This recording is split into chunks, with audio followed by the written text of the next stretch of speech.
Paul Karcis. He is a paranormal investigator. And he's into the occult and everything. In this particular story, where we're being introduced to this main character, finds him in Thompson Pass, Alaska, which is a real place, and it's supposed to be one of the snowiest places on Earth, actually, especially in the United States. And so he's there. Um, he's been hired by a particular person to find a missing relative, and he ends up in the midst of a horrific, um, brutal killing of the person who hired him. And so he, of course, with the local authorities, is a suspect as being a new person, with the local townies. But there's a darker side to everything that's happening, that borders and brings on the paranormal, which is his forte. And so while he's also a suspect to authorities, he's investigating, trying to figure out what happened to his client, and if it's connected to the missing relative that he was originally there to find. What motivated you to write this new book?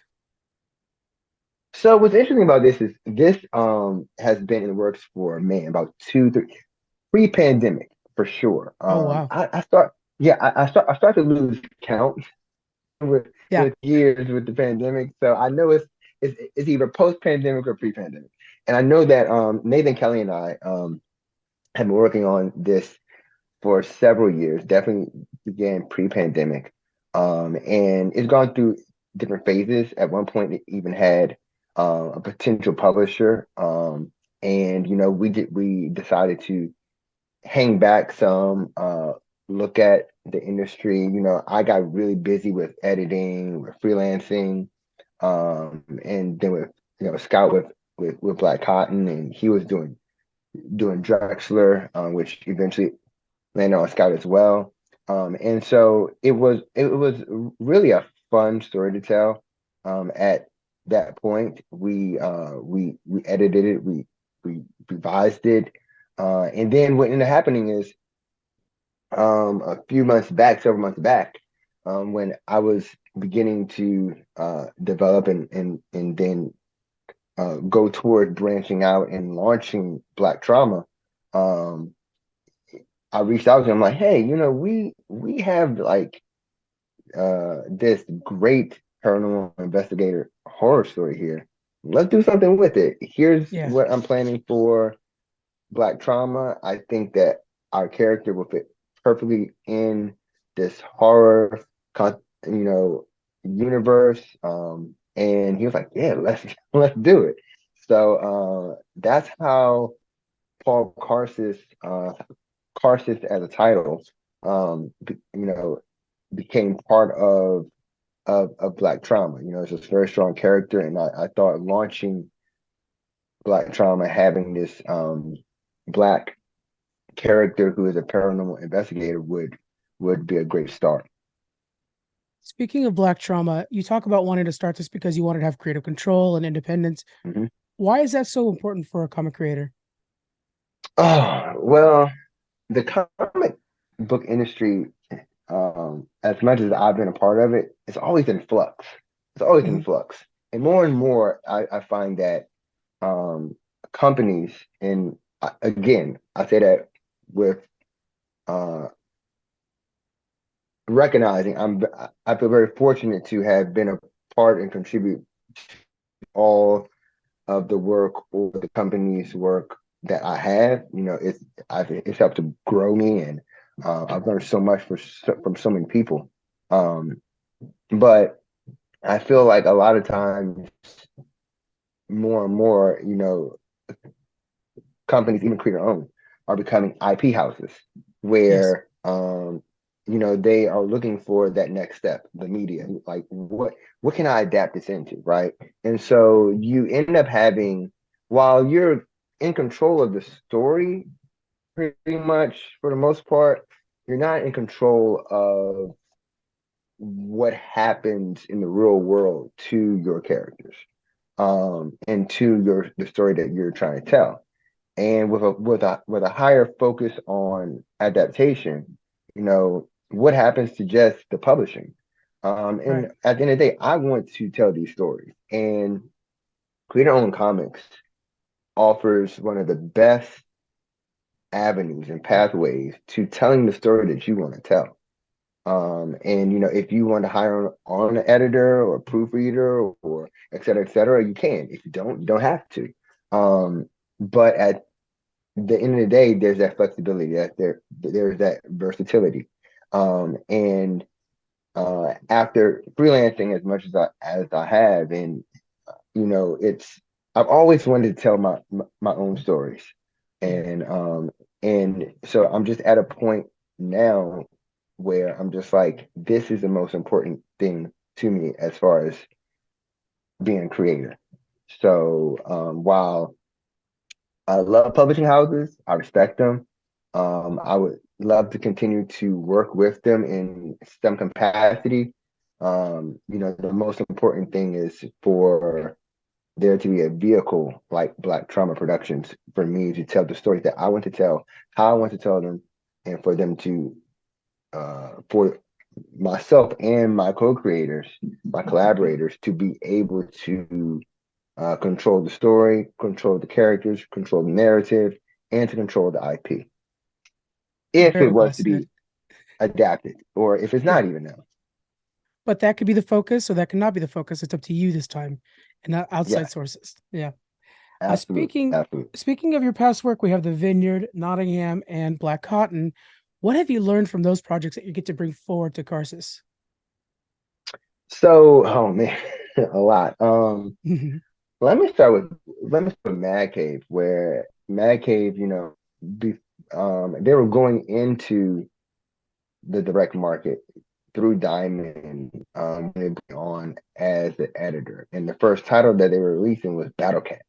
And so, I had the wondrous opportunity, like the great, incredible opportunity to work closely with Mark London and Chris Fernandez, who is now the publisher, and editing that book. And since then, of course, Mad Cave has grown. And one of the things that they allowed me to be a part of was their talent search. And the talent search brought forth eventually David Hazen and Shane Volk, who brought us, Nottingham. And Yeah. so I remember reading the script, um, the very first script, and I remember like just saying, "Oh, another Robin Hood story. Okay, let me read this." And so I got to the sixth page, and I believe I tell the story the exact same way. It because it's the sixth page. It was the sixth page, and I remember I paused and I was like, oh, "Wait a second, this isn't Robin's story." This is the sheriff. And it's something so simple that flip that I'm like, oh my God, Yeah. yes. And from that moment on, I was in love as an editor, as a fan. And what Mad Cave, through the Nottingham process, through all the process with all the different comics, they helped to grow me. I got to see firsthand their professionalism, the challenge of making sure that these scripts were up to par, that the scripts like would go to the artist, in the best version possible. And that's not to say that I had to do a whole lot too, because there were some phenomenal writers. And so I got to one of the biggest things. I read a Mark Wade article, and it talked about, and it really affected me as an editor and a writer. It talked about the service of an editor is to serve the voice of the characters in the story and to support the writer script wise. And I really took that to heart. And so it really taught me to take a step back as a writer, as a creator, and to understand my role and to see the story for what it's supposed to be outside of myself, not try to make the story what I think it should be. And that has really helped in how I write and how I look at story, the craft of storytelling in general, where I understand that I play a very specific role that is limited and not in this power in not overstepping that. Yeah. And I've kind of taken that into everything that I write and create and even what I do in freelance. So when it comes to Black Cotton, as a writer, I end up, I try to take a step back from the story and allow the story to be what it's supposed to be, even outside of me, writing the story, and listening to my co-writer, Patrick, having a conversation with him. With the Vineyard, it was the same way, I'm working with some uber professionals here and, listening to, at the time, Mike Martz and Ryan Carroll and Teddy, and we're while I have all this freedom to create, the nuances of how to construct this story to fit what audience I want is there. So I'm constantly being a learner, and I guess that's where I'm going with this is being a learner while being a creator is very important. You can't feel or Yeah. believe that you have arrived at anything. You're always Yeah. learning. What a skill too. Actually, that might lean into you being a teacher as well. Like that's such a skill that so Sure, many, they think they know what they're doing now and they might learn something by accident and take those hard knocks, but to understand that you're going to learn something is a whole new skill. That's pretty amazing. absolutely. Cool, cool. We're going to be following Paul Karcis into the frozen north of Alaska. What made you think Thompson Pass? Why did you choose this setting? So when Nathan and I was talking about it, like it's funny because we both had our hearts set on snow. Um, Yeah. so for some reason, like especially with a horror story, a frigid, cold place, snowy place just feels like that perfect horror setting, right? Like I would love to see a Scream movie in the snow. I'm hoping that Scream 7 gets That would be remade. cool. I don't know what's Yeah. gonna happen. In Right. like in the snow during Christmas time or something, right? Like like that, that cold setting lends very well towards horror and the darkness, what lurks in the darkness, that eeriness. So once we decided snow is it for our setting, we kind of Googled and researched, like, where are the snowiest places at? And we wanted to be set in America. So, Thompson Pass came up and, we looked at pictures and we read about Thompson Pass. And so we were like, yo, like, we don't want him to live in Alaska, but like, think about this character that's out of place, that's Yeah. planted right in a snowy, cold place. The setting itself becomes a character, and that's what we wanted. Yeah, I never thought about how the snowy aspect and stuff like that really adds to the horror vibe. I'm thinking right away, blood really pops off of the snow color too, like that red off the Yeah, white. Like that would look so good. Just a splash of blood. Like, yeah, ooh, you catch that really good. yep, yep. When you're diving into writing a comic, this one or others, what are some of the processes you go through, like from initial concept into it's on the page? So I have notebooks. I have a bunch of notebooks that I always jot ideas down. Those ideas eventually translate into. I love Google Drive, so I have a bunch of Google Mhm. Docs, a bunch of folders, and so from the notebooks we go into the Drive and then into the Docs, and I begin to organize it in the form of like during like a log line, then during a story slash synopsis, in prose basically. From that prose doc, it becomes I create a new doc, a outline doc, where I'm either Mhm. outlining it in the form of like an actual breakdown where it shows page one, page two, page three, or page one through four, or like act one, and then I have like beats, then act two beats, act three beats. So it becomes like an outline. From the outline, I then go into scripting. Um, and the script, again, I'm a firm believer that stories have a life of their own. So Right. I'm always open to the fact that this script might not be the exact replica of what that outline is. That Yeah. outline is just a blueprint. It's a starting point. But when you get into script, that story has a life. The characters have a life. The characters have a voice, and sometimes you have to go with what that story is saying to do, as opposed to what you want it to do. So I try to intuitively leave room for that adjustment. That's my next question for you right there, actually, is how often do you think you're changing the story or Paul based off of how he's starting to breathe and come to life on the page? I really think it's probably about a, if I'm going percentage wise, I would say that there's probably the structure, the pacing of the story, I think pretty much usually remains the same, the pacing and the structure. Okay. But I think what happens, I might really go 60-40, 60-40, the outline remains, the Wow. 40% might change. Uh, yeah, it's very close to being even. It's close to being balanced. I Is that think a so. fun process for you then? Kind of discovering the story you didn't know you started off writing? Absolutely. That's one of the best things. Yeah. I think is one of the best things. That's a great question. Um, I'm not sure if I've ever been asked that question, but yes, that's one of the best things. I'm a big, I'm a big reader, big TV, big movie guy, and so I love the reveal. I love how a story unfolds. And so I think that's probably one of the things that I love most about writing is that while even though I might know where I want the story to go, it's the journey that I'm on Yeah. as the creator and writer that new things are revealed to me as well. So Yeah. yeah.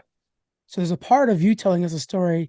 There's also a part of you guys like you saying, "Hey, come check this thing out real quick. You got to see this," and guiding us along as you're finding it out just ahead of us. Kind of a It Yeah. reminds me of like that substitute teacher move where they like read the book right before class, and then all of a sudden they know what's going on right before the students do. Yeah, that's it right there. I love that analogy. Yeah, that's it right there. Now, So I'm cool. assuming this is number one of many. We're talking about how the story changes and develops as you're. I'm sure you have that kind of end goal, what you want for the story. Hmm. Are you like that's hard set, or are you willing to adapt? I'm willing to adapt. Yeah, I'm not hard set. Um and I feel like I have for the most part always been that way. Again, it's just something with me in the life of stories. I really do like, it might sound weird, but I feel like I have to honor, that the story has a life. An example that kind of reaffirms this is I read an article about a long time ago about J.K. Rowling and how mm, she said that the story was telling her that Hermione and Harry should end up together. And but she had already done the outline, and so she said she forced the story to go the way that it did because this was her original plan. Hindsight, she said listening to the story, and that kind of reaffirmed how I feel about like yeah, because as a fan of that series, and as a creator and writer, I'm looking at the movies. I remember reading the book. I remember reading the yeah, book, and I remember saying, "Oh my God, I know where this is going." Like I felt it going in that direction where Ron was going to go dark yeah, and Hermione and Harry was going to end up together. I felt it like that's wow, like yes, that's where this is going, and I yeah, wanted it. And then all of a sudden, it didn't happen, and I mm, felt slighted. I'm like, ooh, wait a second, what? He came back? No, yeah, Ron not supposed to come back. Everything has led up to this breaking this friendship. And it's supposed to be a tragic break, and it's supposed to yeah, be this tragic final reunion, and you fix it within 3 chapters. You fix right. it within 3 chapters. And so once he said that, it kind of gelled with how I felt. I'm like, yeah, I see exactly what you're talking about. That is completely forced. The story dictated this, but you wanted that. So there we Brian, go. you're slightly blowing my mind here because now I'm thinking like, yeah, the story is writing itself there. It would have been so easy to have that tragic story, the fallen brother, redemption at the last moment, Darth Vader-esque moment. I mean, it would have been so easy to go, and it would have been clean. Dang, now I'm a little bit mind blown. We're trying to figure out how to do like a follow-up Right? to this. We can't because the story's flawed. Oh my God. Uh, I did think we were going Harry Potter, but we went Harry Potter anyways. That works for me. there we go. Love HP. Well, you've been on this journey for a while now. I want to ask you, especially as somebody who's trying to share your knowledge with others, what is some advice you might give to somebody else who has that idea knocking around in their head? What's some advice you might have? First thing, write it down. And write it down not in the sense of like it has to look a certain kind of way. Write it down. It does not have to be clean, sure. It just has to be your raw thoughts. Once those raw thoughts get down on paper, you can begin to like pick them apart, do something with them, connect the dots. Um, a lot of times I feel like writers and creators, like we get an idea that things have to look or be a certain way in Yeah, order for them to come to life or to be produced or for them to be anything. And that's not true. Our thoughts are vast. And so, getting those thoughts into book form is a streamlining process anyway. So whatever form you have to do to begin that process, just take it and allow yourself um, the ability for it not to be perfect. It's yeah. okay that it's not perfect. It's not supposed to be.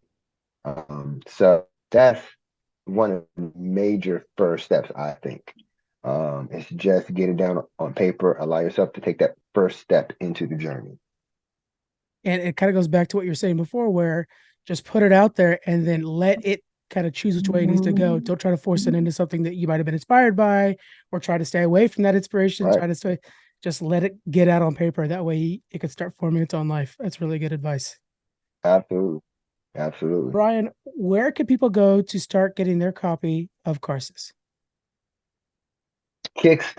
Kickstarter, which is really the direct market for indie comics, I think. I can't even It, say it, that. it is now, that's for Kickstarter. sure. Yeah. Yeah, it's such a great platform, such a great platform. Um, we're on Kickstarter. We have about 8 days, I believe, left on Kickstarter. Mhm. So if you type in or you search Karcis, it should come up. If you type in Yeah. Brian Hawkins, it should come up.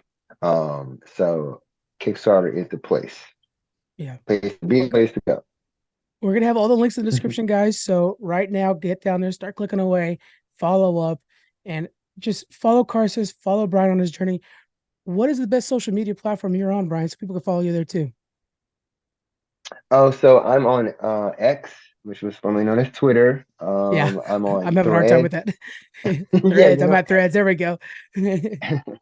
I'm on X. I'm Hawkins, um IG, Facebook, Brian Hawkins. Those are the places I frequent. Threads as well as Brian Hawkins writes. So we're pretty much if you type in Brian Hawkins writes, you'll find me. I'm gonna You have will all those find me. links in the Yeah. description as well, guys, so you guys can go ahead and start following up on those. I'm gonna end with one thing. This is kind of somebody who I frequent Kickstarter, and I will say this is a Okay. really good sign as somebody who's a responsible Kickstarter user. 606 backed. That's the most backed I've seen on anybody. That's impressive as heck, man. Oh, thanks. That's small Oh, thanks. flex right there. That's pretty good. That's a user. Oh man. Yeah. All right, guys. Please, I want you to check out Carsis right Good. now. Check out Brian Hawkins' work. Brian, thank you so much for joining me today, man. Thank you for having me. It's been a blast. I've enjoyed this so much. Great questions, great conversation. Real cool, man. Thank you. Thank you. All right, guys. We will see you next week. Make sure you follow everything in the description. Bye.